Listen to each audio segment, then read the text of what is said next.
Добар ден, почитувани. Вие следите уште една нова Телма амбуланта. Урогениталниот синдром е состојба што најчесто се јавува кај жените по и за време на менопаузата. Проследена со симптоми како вагинална сувост, чести уринарни инфекции, неволно испуштање урина, што сериозно го нарушува секојдневието. Кои се причините, како се препознава и какви современи терапии и процедури им стојат на располагање на жените? Разговараме со професор доктор Васил Илиев, урогинеколог. Разговорот ќе го проследите веднаш по блокот реклами. Останете на Телма.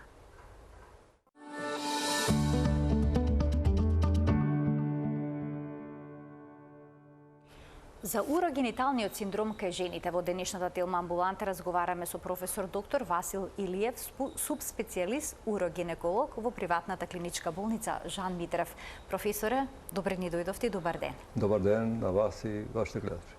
Професоре, жените се соочуваат со низа проблеми во одредена животна возраст, вагинална сувост, чести уринарни инфекции, неволно испуштање урина и ова се само дел од симптомите на овој синдром. Да. Со какви уште проблеми може да бидат соочени?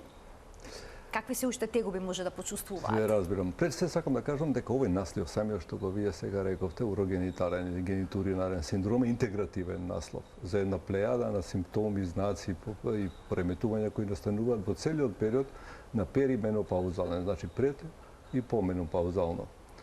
Најчести проблеми кои што се као последица токму на настанувањето на хормонските пореметувања кои во суштина се доминантни во тој период и со различна динамика кај различни жени се одвиваат, настануваат последици во континуираната функција на сите органи што се наоѓаат во малата карлица. Значи, спомнавте, најчесто и најзабележително што го почувствувате промена на текстатурата на кожата, сувост на вагиналниот исцедок кој што нема веќе таква влажност на пореметување, што е многу важно да кажеме во денешно време и на сексуалните релации, либидото и самата потреба од однос се редуцира со самиот тек на напредокот на падот на хормонскиот статус. Значи, на статус кој што води кон менопауза или па дури кон постменопаузален период. Како последица на сите овие структурни промени во органите кои што се поврзани меѓу себе во својата функција, знаете, ни еден орган ние го немаме како вишак. Сите органи ни се поврзани еден со друг за да формираат еден систем кој што се вика здравје. Сега тој систем кога почнува да се декомпозира, било од кој аспект, прво од структурен, него ќе го напомнам на самиот почеток, зашто? Значи, сите органи во нашиот организам се на нешто подпрени, на нешто се налегнати или се на нешто, така наречено се зборот обесени. Нема ни еден орган обесен, али да речеме зафатени на нешто. Ние луѓето ги викаат тие структури, па да, ги викаат лигаменти, ги викаат жили, ги викаат најчесто ги викаат луѓето. И тие жили се токму структурите кои што донесуваат и крвни садови, одведуваат крвни садови, значи доведуваат артерии, однесуваат вени, лимфни садови за дренажа, одведуваат и нерви. Тие први трпат, зашто? Затоа што се окружени со мускулатура и сврзно ткиво, кое што е најосетливо на хормонскиот пат. Тоа што значи осетливо е? Ја губи еластицитетот, значи има колаген и еластични влакна во различни типови и во различен период од животот доминираат поедини или углавном тие што се доминантно естроген или главниот женски хормон поврзани и зависни во добрата функција се тие типови кои што се 12, 17, 19. Ја некој се чудам кога има овие колагени сега многу модерни што се пијат орално. Пијат или не знам што све прават, знаете. Тоа се бовин најчесто колагени кои што немаат врска со овие што се женско осетливи, али се добро комерцијално употребени. Или добро, идеме на оваа тема што нас не интересира. И сето тоа е поврзано со, значи, губење на еластицитетот. Знаете што интерстицијалниот простор, меѓуклеточниот простор мора да постои за да има функционалност, за да има еластичност. Ниеден орган наш не е фиксен. Сите имаат микро movements, значи микродвижења. Микродвижења кои што се предуслов за добра функција. Сега се враќам на падот хормонски кои што предизвикува токму таа структурна меѓуклеточна дистанца да се намалува и станува дензно, станува многу помалку еластично и станува пореметен, со тоа се пореметува циркулацијата, затоа што кога станува помалку еластично, го губи тој простор, значи се намалува просторот за крвните садови. И крвните садови добиваат некој притисок надворешен, да го наречам, нервите кои што трансферираат импулси, исто така трпат таква промена. И сето тоа допринесува до редукција на функцијата. И ја споминуваме сега сувоста вагинална, намалено либидо, кое што е трансфер горе во хормонскиот ефект кој што се редуцира и се ефектуира и на централниот нервен систем. И како последица на пореметувањата кои што се заеднички, се дојде до еден заклучок да се инкорпорираат и веќе етаблирани патолошки состојби, како што се инконтиненција на урина, пролапси, значи спаѓање на генитални органи или урогенитални органи. Значи спаѓа таква е позицијата на женскиот генитален систем, каде што предниот зид на вагината лежи мочниот меор. Така, значи, жените знаат да кажат дека им испаднала матката. Испаднала матката, али кога ќе кажат испаднала матката, тоа се подразбира еден општ циркус на преден, централен, заден пролапс. Значи така ги поделуваме. Значи преден би бил вагинален преден зид со мочниот меор, централен би бил дел од грлото на матката или целата матка или дел од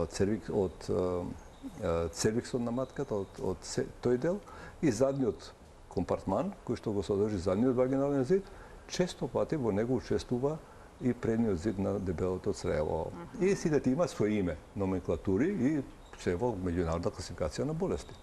Сега, на тоа многу често се надобрзува и последица од раѓање, од често пат, најчесто породувања кои што биле вагинални, завршуваат со епизиотомија, па епизиотомиите многу често пати. Епизиотомијата значи отварање на излазот на вагината за солесни породувања од момент. Тие се стал најчесто последица, пошто доаѓа до стварање на лузна, цикатрицелно ткиво кое што се стеснува и го пореметува нормалниот отвор на вагината и тука највикаме дека постои некоја си стара руптура на тоа. Значи, овој урогенитален синдром може да се яви всушност и кај помлади жени? И кај помлади жени може многу лесно. И сега има уште една работа. Има една работа која што викаме дека сите структури, сите органи се меѓусебно зависни. Сега, на многу блиску предниот зид на матката лежи често пати на мочниот меор. Колку пати таа матка доживува промени во структурата на својот зид.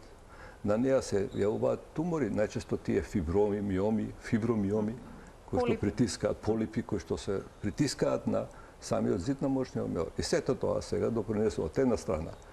Мочниот меор трпи притисок и не може да реализира својата резервоарна функција. Тоа што значи резервоарна функција? Значи да има доволен волумен да може да содржи адекватно, да се испразни на адекватно место и време. Значи, поради тој притисок што и се прави на надворешниот зид. Од друга страна, матката што има миоми, во текот на периодот стално викаат пациентите, ќе се исуши тој миом, јас кога ќе влезам постменопауза и сето тоа. Да, може ќе се намали нешто, па да се исуши тоа, зборот исуши е многу јак во случајот. Тако нешто не постои. И тие пациенти што доаѓаат со често уринирање. Тоа е многу често мокрење. Значи тоа е многу честа појава да постои често мокрење и се жалат пациентки на често мокрење што им ствара пореметување нормална функција, активно живот, да. Многу често пати тој притисок што настанува, не само ради постоење да речеме на фибромиом, на тумор на матката, може и самата матка која што е подспуштена. Па да, и која што налегнува тука. И тоа се сите тие структури кои што меѓу себе врзани и убав е тој термин генито-уринарен синдром. Содржи све во едно. Генито-уринарен синдром. Или урогенитален, како сакате, синдром, дали секоја жена која што има вагинална сувост и болги при сексуален однос, всушност значи дека го има овој синдром? Не. Кои се првите симптоми на кои што треба да се посочи внимание и да се препознаат, а се дел од овој синдром? Меѓу првите е тоа често мокрење, онда нелагодност при мокрење. Добра. Нелагодност, знаете, имам пациенти кои што многу често пати идат свесно, иако немаат потребна од мокрење, идат свесно да уринираат пред да напуштат домот. Зашто? Затоа што се соочуваат со потреба неодложна за мокрење некогаш кога се дека во некоја активност. Ке нема да може да издржат ако излезат од домот. Да. И сето тоа доведува до тоа што многу префреквентно празнење на мочниот меур го намалува капацитетот на мошниот меор. Зашто? Мошниот меор е мускулен орган. Сега една компарација, стално кажам на моите пациенти. Срцето е исто мускулен орган, со друга инервација, со друга структура. Ама како мускулни органи, доминантно мускулни органи, срцето кога се полни со крв, он одма се стега. Нели, во минута е нормално се стега од 60 до 80 пати. И одма да ја праќа крвта. Сега, мошниот меор како мускулен орган треба да биде така, да има таков комплајнс, ние го викаме, и тоа значи издржливост, да го преведам, да може да биде како резервоар, и да тек тогаш кога ќе дојде адекватно време, место за празнење, да се испразни. Тоа се постигнува благодарејќи на многу центри кои што дел од нив ние не ги контролираме, ги контролира аутономниот нервен систем. И еден помал дел имаме волева контрола.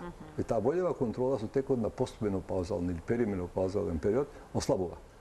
Капацитетот за вољна не ослабува, аутономниот исто се пореметува поради овие структурни промени што до сега ги набројав. И тие се први знаци кога почнува да се јавуваат. Онда се јавува потребата од нелагодност при сексуални односи, нели? Сите тие моменти кои што се поврзани, ама денеска постаа многу субституциони методи кои што може лесно да се применат со обзир на тоа што и треба пациентите да знаат, треба да они Ќе продискутираме и тоа. Да, треба да го изложат тоа, треба да го кажат. А дали урогениталниот синдром е нормален дел од старењето, од возраста? Некој дел од урогениталниот синдром е нормален дел. Некој дел.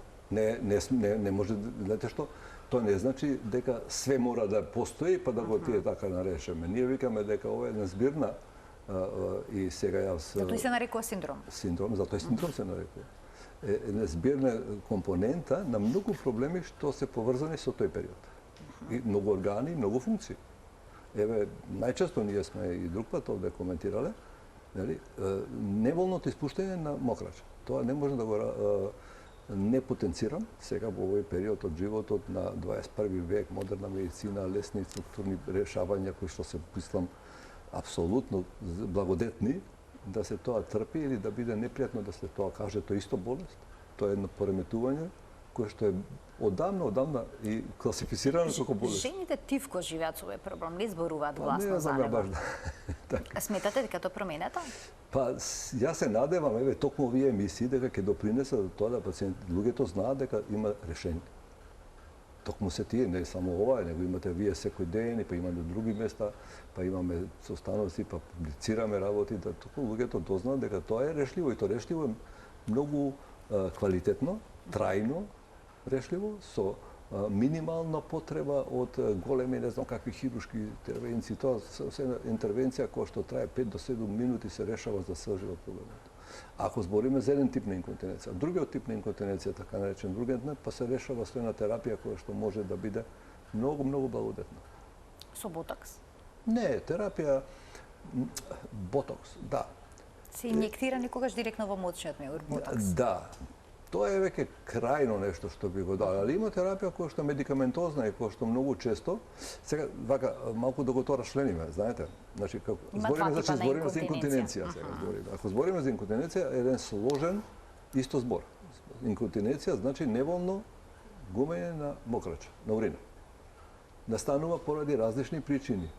Една најчеста причина кај женската популација тоа е стрес инконтиненција, кој ќе се кивне, накашла, насмее, потрча, качи на ова, па дури и при сексуални односи да неволно истекува урина. Второ е кога има нагон да мокри кој што не може да го одложи.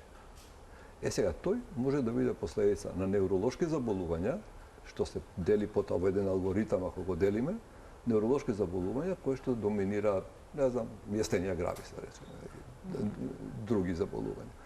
Онда имаме заболувања кои што се чести, како диабетес, како хипертензија, кои што допринесуваат за тоа, ама не се невролошки заболувања, и така наречена императивна или ургентна инконтиненција.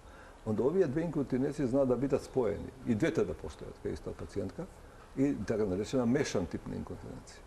Имаме една инконтиненција каде што се губи чувството на полност на мочниот меур, каде што пациентот не е свесен дека и тогаш кога ќе се преполни, се прелева. И така и се вика таа прелевна overflow инконтиненција. И така натака. Има уште други типови. Сега, Ово што го спомнувам дека се многу ефикасно и лесно рече е стрес инконтиненцијата. Со мала интервенција, со еднодневен престој, завршува за стално. Другите типови на инконтиненција зависни од природата, од се преминува по инаков пристап. апсолутно, апсолутно, да. Ке ги вклучиме гледачите од овој момент, почитувани емисијата е контакт на професор доктор Васил Илиев, субспецијалист урогинеколог во клиничката болница Жан Митрев, е гостин во студиото. Тој ќе ги даде сите појаснувања на темата на која што денеска говориме. Професоре, како се поставува диагноза? Постојат ли некои специјални тестови или е доволно само да направите еден разговор со жената, со пациентката? Пред општиот преглед е многу важен. Ја би рекол од почеток, многу е битно пациентката, никогаш пациент не иде кај доктор ако нема проблем. И прво да она сама го објасни својот проблем и што бил мотив за посета на лекарската ординација. Потоа, непосредно после тоа, веќе се прашува за некои моменти кои што може да бидат значајни во однос на изнесениот проблем. Значајни во однос на изнесениот проблем. И потоа се пристапува кон еден општ гинеколошки преглед и се прават така наречени специфични тестови каде што можеме да видиме дали постои спад, ако постои спад, кој спаѓа, по кој редослед спаѓа, дали спаѓа мочниот меор, дали спаѓа вагината само, дали спаѓа само матката. Онда се прават тестови така наречени да се демаскираат спадови, затоа што некогаш се дешава да еден спад го маскира другиот, така да бидеме начисто, затоа што тоа е важно да се примени адекватна терапија. И се прават тестови во смисла да се види дали урината би била истечена кога би направил некој напад пациентот. Тие се специфични тестови кои што сите треба да се поминат. Кај овие ургентни инконтиненции, односно овие микси каде што не можат да додржат пациентите, убаво е да се направат и уродинамски тестови. Што значи тоа? Тоа значи да се види протокот, капацитетот на мочниот меор, протокот на урина при празнење на мочниот меор. И се мерат притисоци кои што се во мочниот меор и во уретралниот канал, во мочниот канал, како уретралниот канал, нели, во извиодниот канал. И тие два треба да соодветствуваат со тоа што стално треба да доминира интравезикалниот притисок, значи притисокот во мочниот меор. Зашто? Затоа што мочниот канал, односно уретрата, не е некоја цевка замислена од 3 сантима што има солови па вака стои. Таа е залепена, вака е залепена, нели? И треба флоуто што ќе дојде да направи пролаз на на урината на мокачот. Така. Тоа се многу детали кои што се сега можеби и превише непотребни да ги објаснувам, али стално има начини да се диагностицира убаво и точно, и да се утврди точно за што се работи. Споменавте дека хормонскиот дисбаланс во менопаузата, постменопаузата силно влие врз појавата на ваквите проблеми. Дали хормонската терапија би можела да представува решение? Да, во секој случај да. Сега тука носи ли ризици таа терапија? Исто така има и локална естрогенска терапија што се аплицира во интимната регија на жената во форма на крем.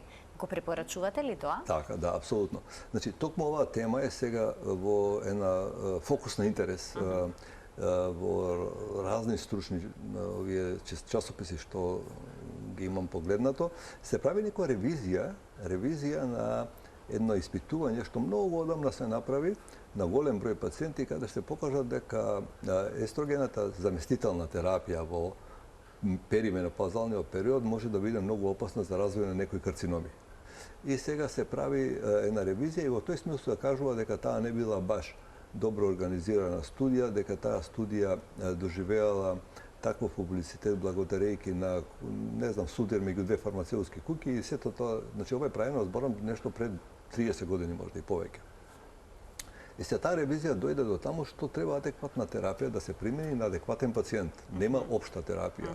Не е еден препарат за сите. Значи индивидуализиран пристап. Индивидуализиран пристап. Ете така се вика. И сега тоа зависи дали пациентката има матка или нема матка, дали колку долго ќе ја употребува, дали е пушач, не е пушач, дали има други заболувања, нема заболувања и така се тоа пропорционализира. Вториот дел од прашањето беше за локална терапија. Локалните естрогенски препарати. Точно, токму така. Таа е многу благодетна, таа е многу корисна, али кога е корисна? Кога се употребува по препишан рецепт. Значи тоа значи да се употребува во 10% од ординираната. Тие препарати се во облик на крем или на гел, најчесто. Има и во таблетарна форма, али е обесен најчесто.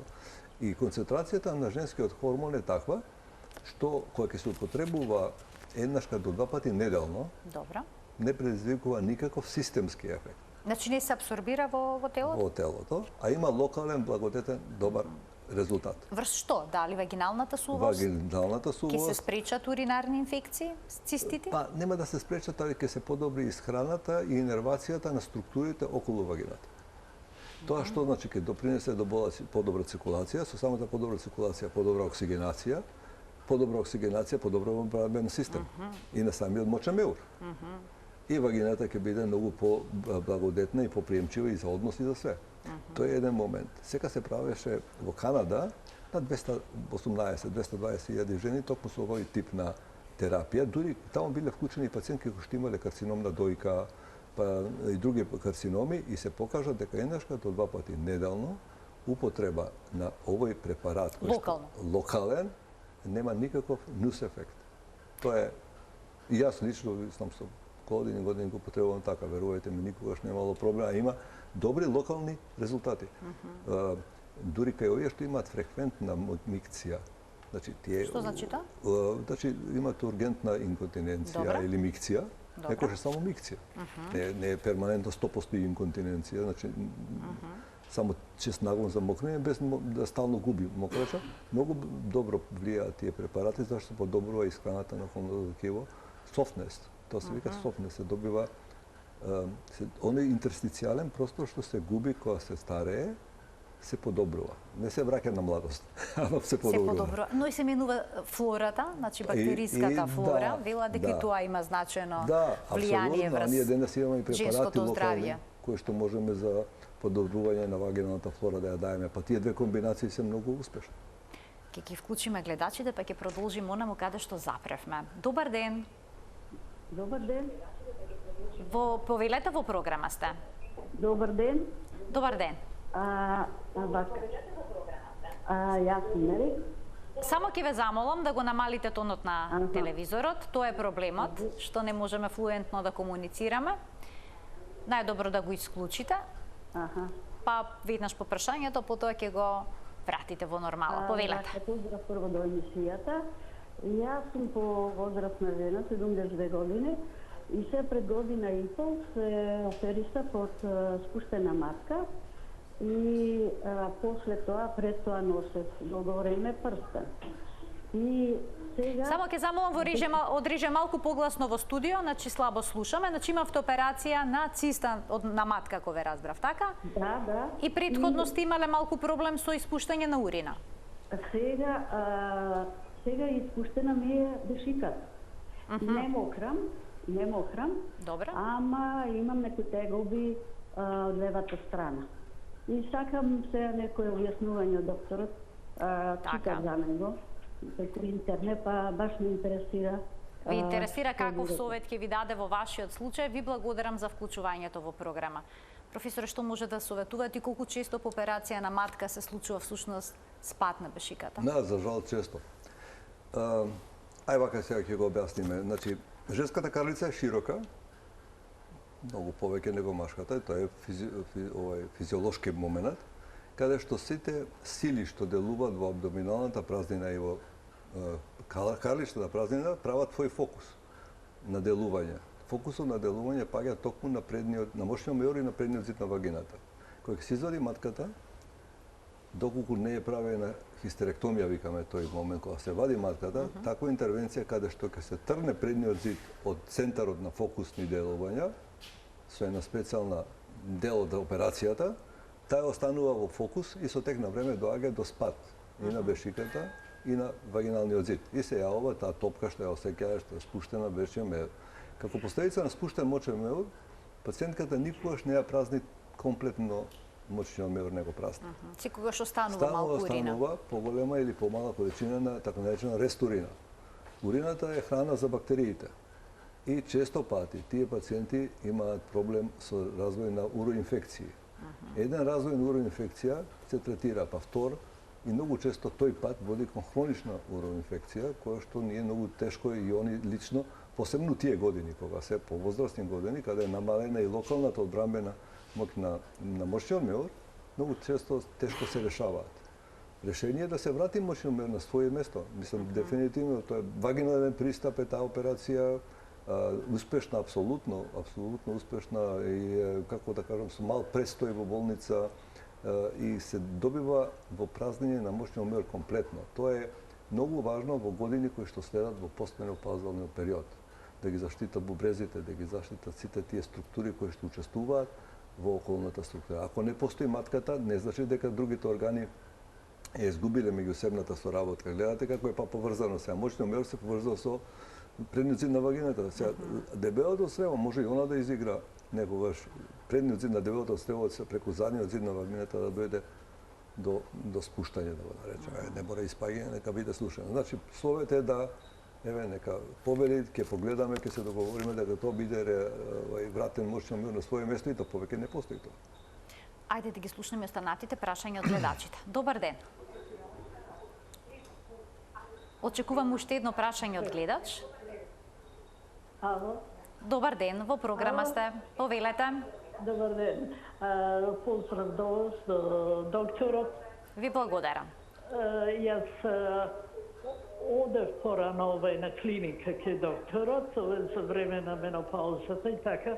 Пред 3 години, 3,5 години се оперирав од матка, спуштена матка имав.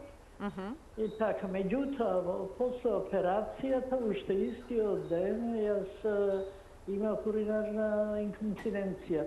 Така да сиве овие 3 години, јас без влошки, дење, ноќе, не сум. Така да трошам пакети, оно што се вел. И не сам ми препиша некои таблети, меѓутоа не ми помага. Ги барав на Србија, ти ги немаше овде, меѓутоа ништо со тоа. На сега докторот ми каже, дали треба повторно да одам, дали има оделење нешто на клиника, слушав за уринарна инфекција, инконтиненција или кај него и така да ми објаснува, затоа што... Значи, барате совет решение за вашиот проблем кој што го нарушува квалитетот на живот, разбирливо. Секојдневно. Ако седам, ако легнам и повеќе ми доаѓа она за нагнуто мокрење. Благодарам. Ви благодарам за вклучувањето во програма. Професоре, што можете да советувате? Треба да видиме при каков тип на инконтиненција е.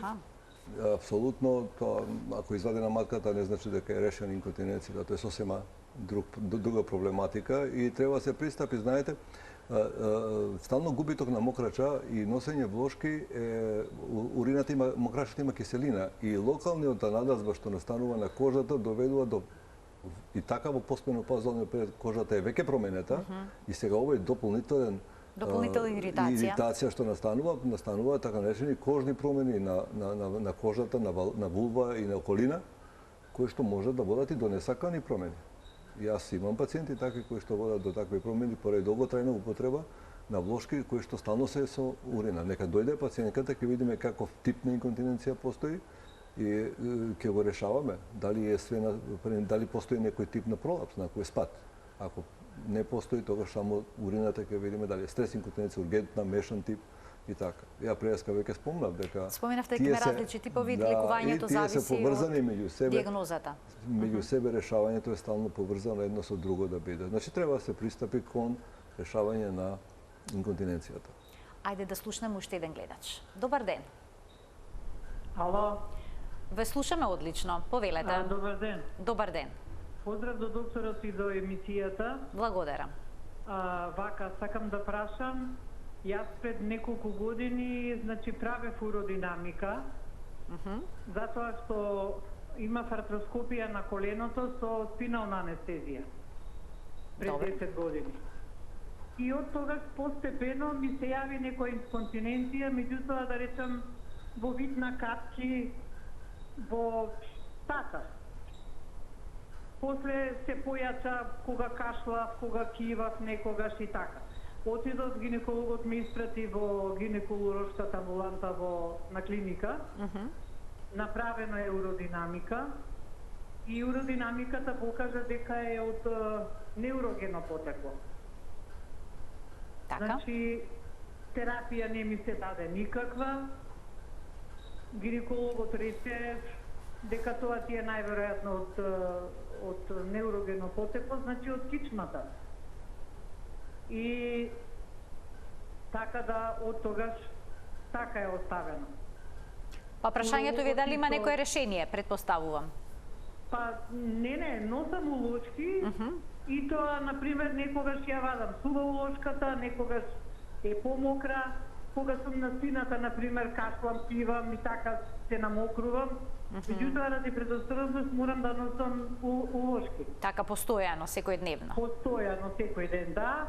А и плюс сум сега веќе во пензија, без медицинска сестра, тешка работа, со пациенти и така. Па сакам да прашам докторот што би ми препорачал да речеме. Во вашиот случај. Ви благодарам што се вклучивте во Телма амбуланта, што поставивте прашање. Професоре, каков совет би дале? Пациентка валносто многу фино кажа, нели, она која кашла, која кива, тогаш доаѓа до губиток. Тоа е јасно дека покрај, веќе ако рекле дека има невролошка компонента, дека има и стрес инконтиненција. Значи комбинирано. Па да. И нека дојде пациентката, ќе видиме, ќе го тоа решиме, сигурно. Барем компонентата стресна, суверено и трајно ќе биде решена. А другиот момент ќе го третираме. Знаете како пациентите не ги интересира теоретскиот момент ради тоа, ради тоа. Она сака да биде сува. Тоа е најбитно. Дали секогаш може да се постигне сувост? О, да. Да, ако имате права диагноза и индикација. Да, многу важно. Многу важна индикацијата на прав тип на проблем, правилен пристап да се избере, пошто постои многу можности. Не е само една интервенција, па сега таа на сите. Знаете, како индивидуален пристап према секој решение. Често пати при пролапси се дешава тоа. Знаете, како пациентите ќе доаѓаат со пролапси, матката да ми се извади. И матката, пошто има делови кои се викаат тело, врат и грло на матката, која што е веќе во вагина. Често пати телото стои во многу добра позиција, што е нормална позиција. Али грлото и вратот на матката се спуштени или издолжени, да ги наречам. И сега, вие ако земете да правите вадење на целата матка, значи ги рушите природните структури кои што никош не може да ги обновите како што се тие. Значи може уште поголема белја да се направи. Да, и тука затоа викам, тоа е индивидуален пристап кој што после кај никој е потребно, кај никој не. Кај никој дури е пожелно да се остави значи матката. може да го решите само оној дел кој што е за решавање, доколку преостанатиот дел се обезбедиле дека е окей, дека е во ред. Ајде уште едно прашање од гледач. Добар ден. Добар ден. Ало? Ве слушаме во програма, одлично, повелете. Вака, ја покасно се вклучи во програмата, меѓутоа не знам професорот кај работи, меѓутоа сака да прашам за вагинална сувост. Така. Јас чувствувам така голема вагинална сувост и кога имам односи со сопругот, чувствувам многу голема болка, така да и тој сексуален однос не ми е скоро никогаш успешен. Така не е пријатен. Не само што не е пријатен, скоро паѓам во неспес. Аха. Така да он спомна нешто гелови, кремови, дали постои него вагиналет или нешто друго. Така, ние делумно го прокоментиравме тоа, но еве сега детално ќе појасни уште наш професорот. Ви благодарам за вклучувањето во програма, за поставеното прашање. Ова е чест проблем што се јавува во одреден период од животот кај жените. Споминавте, пред малку зборувавме за локалните естрогенски креми, дали се тие решени во овој случај? Има хиалуронски креми? Има, да. Што би советувале? И таблети има некои хиалуронски, така. Убаво е да се види кој степен на атрофија е. Значи, и дали е само атрофија проблем или постои дислокација на поедини делови од урогениталниот дел, посебно од вагиналниот и вулварниот дел. И често пати оно што го спомна на почеток, кога постои една стара руптура значи искинатост на влезот во вагината, тоа е каде што многу допринесува за вака. Убаво е да се види и ќе најдеме решение во секој случај, било со некој крем или било со овие хиалуронски таблети, кои што ќе го подобруваат. Има и гелови сега во последно време кои што се употребуваат многу успешно. ама да видиме дали е само нормална структура со атрофија и која предизвикува сувост или има плюс нешто, затоа што чим такви болки плюс Силни. пациент, да, веројатно има нешто повеќе. Нешто повеќе. Да. А, професоре, што е со оние терапии со ласер, радиофреквенции и слично, кои што ветуваат подмладување на ѕидот на вагината? Да. Дали тие би биле третмани решение и во еден ваков случај, кај спадот на матката, па и на мочиот меур? Тоа е сега вака, морам да бидам доста внимателен кој ќе го коментирам. Пред повеќе години, 15-20 години, може да има еден колега од Хрватска, почна да го прави тоа, ја лично го знам него. Јувенација, подмладување на вагиналната слузница со тоа што се употребуваат ласерско фреквенции на ласерски зраци кои што ги стимулираат колагените влакна и еластичните влакна да се обновуваат. И со тоа се постига демек подобро овакво подмладување, така да го наречеме. И сега постои структурен проблем. Проблемот е во следно. За една колаген или еластична влакна да се подмлади, тоа треба да има базична клетка. Базична клетка, тоа значи треба да има примордиален како да го кажам, да може корен. Еве вака. Да, мора да има корен за да израсте нова. Ако нема корен, нема да можете да створите. Сега тоа се постига со тоа што овие зраци го прават по-сукулентно, значи поголема количина на софтнес му дава, на мекост. Мукусна. Да. Сега за жал тоа трае одреден период, па се бара 3 месеци, 2 месеца, не знам колку трае, и потоа се бара повторно да се направи. Многу пати правење ги уништува затоа што брзо деградира. Тоа се протеини. Ласерот може да ги коагулира дел од протеините и брзо деградира. Ние викаме деградација, значи распаѓање на некој начин. И не се покажа како трајно решение. Како моментален ефект да, често пати да, али како трајно решение не. Сега морам да спомнам, тоа е поврзано и со производство на тие ласери, со тие компании што произведуваат такви ласери. Тоа се специјални ласери кои што се употребуваат и во овие бјути салони, како убавини салони за убавини. И така да тоа е поврзано малку и со еден комерцијален момент. Нема генерално голема штета, ама кога ќе влезете во нешто да примените на себе, сакате да тоа мене ме прашува стално трајно ли е, ме сваќате. Не можам да кажам дека тоа е трајно. А што е со ние PRP зафати на вагиналниот ѕид? Значи... Тоа е уште поново и уште помодерно. Значи се зема крв од пациент, па се спрема на специјален начин, каде што тромбоцитите остануваат и се пласираат во вагина, се мисли дека тромбоцитите меѓу себе се лепат, они имаат таква структура да се лепат и предизвикуваат лепење на фибринските компоненти од крвта и да предизвикаат така, ја тоа го викам тапацирање.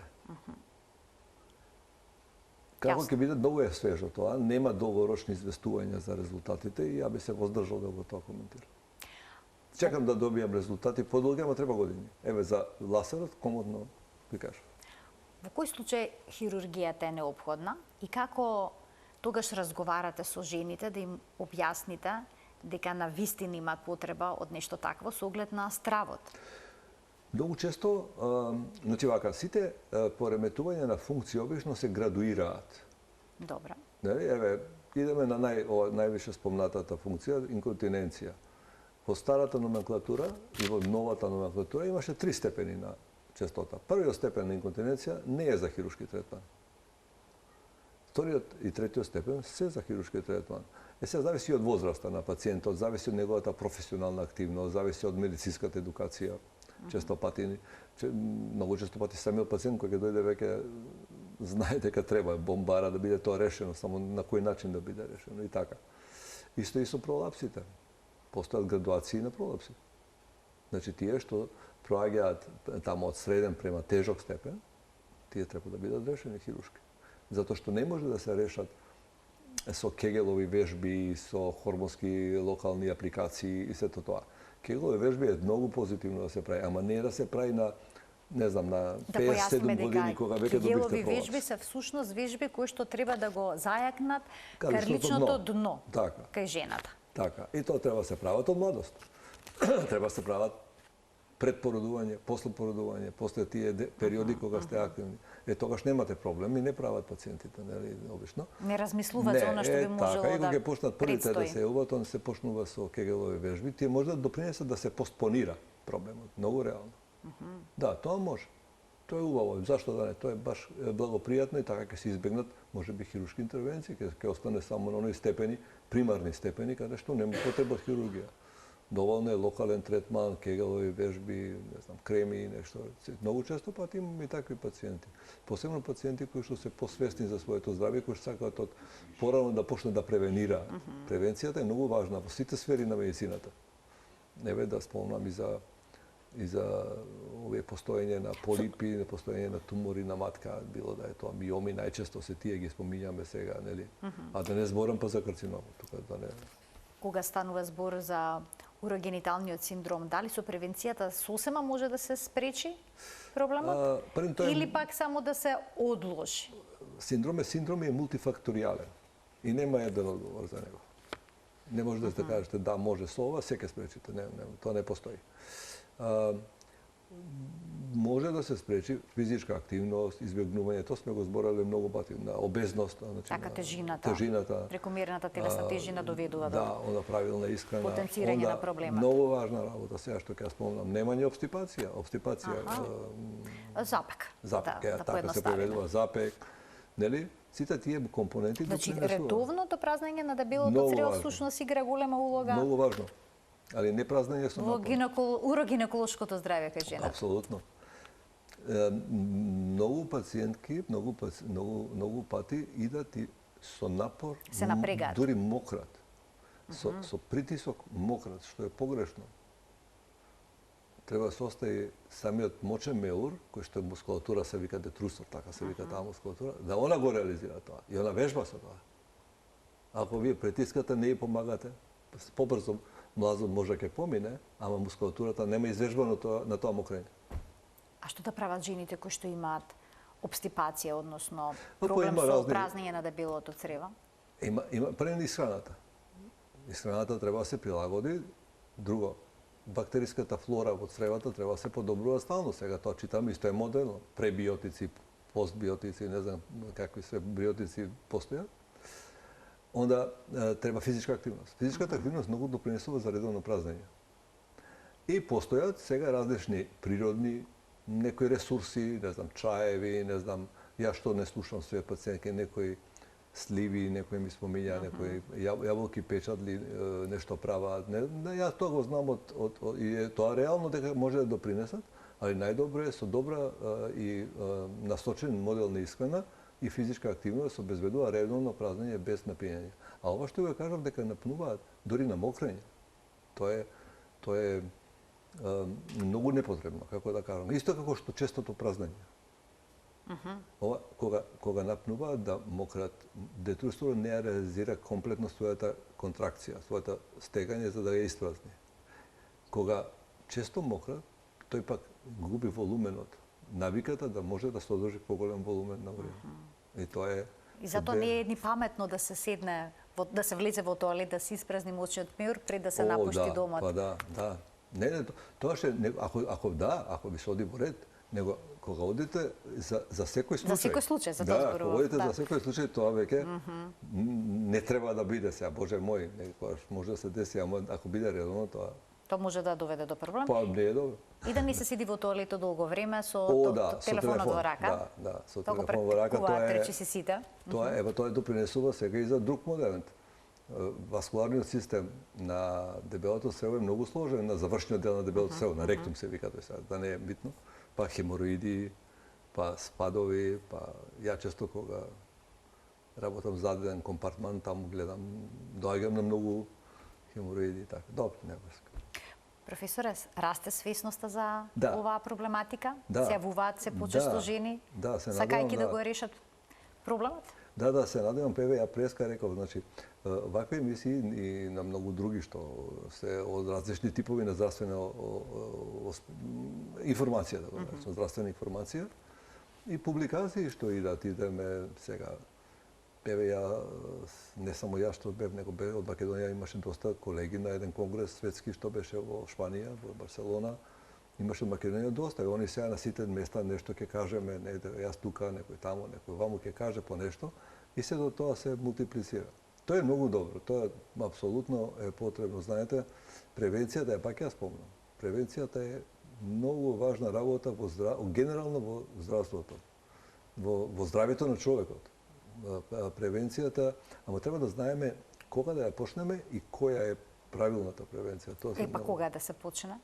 Па реков, ја за овој дел што сега го обработуваме. Кај породувањето? Во тој период или треба и уште порано од животот? Да, дори порано може да почне. Пред бременост, да си почне да си има навика на такво нешто.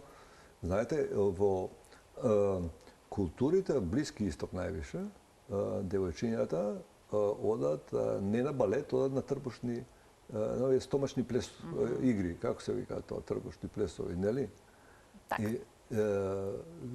И одат јазици да учат и се тamo, на тоа ниво е тоа. Значи, они треба стомачен танц. Стомачен танц. Значи, тие стомачни танцови јачаат сета мускулатура карлична и паракарлична. Ние имаме многу мускулатура кои се мали мускулни делови кои што не се значајни, не ги гледаме како големи, али кои што учествуваат токму во таа флексибилност на зглобната структура. Коските во карлицата имаат минимална структурна флексибилност. Сега на социјалните медиуми може да се најдат видеа со вежби наменети конкретно за карличото дно, па ето секоја жена вреди да се потруди да ги направи, бидејќи траат кратко по неколку минути во текот на денот. Гледате. Имаше тоа, нели, има некои игри со музика, со вежбање, со карлица, со еластичност, јога. Јога, пилатес. Класична јога. И така натаму. Најубаво. Професоре, ви благодарам многу за уште едно ваше гостување во Телма амбуланта. Јас ве поздравувам и ви беше задоволство. Се надевам дека повторно ќе бидете гостин во оваа емисија. Ким се заблагодарам и на гледачите што и денеска не следеа до самиот крај на ова издание на Телма амбуланта. Гледајте не секој работен ден во редовниот термин емисијата 12 часот и 50 минути. Пријатно.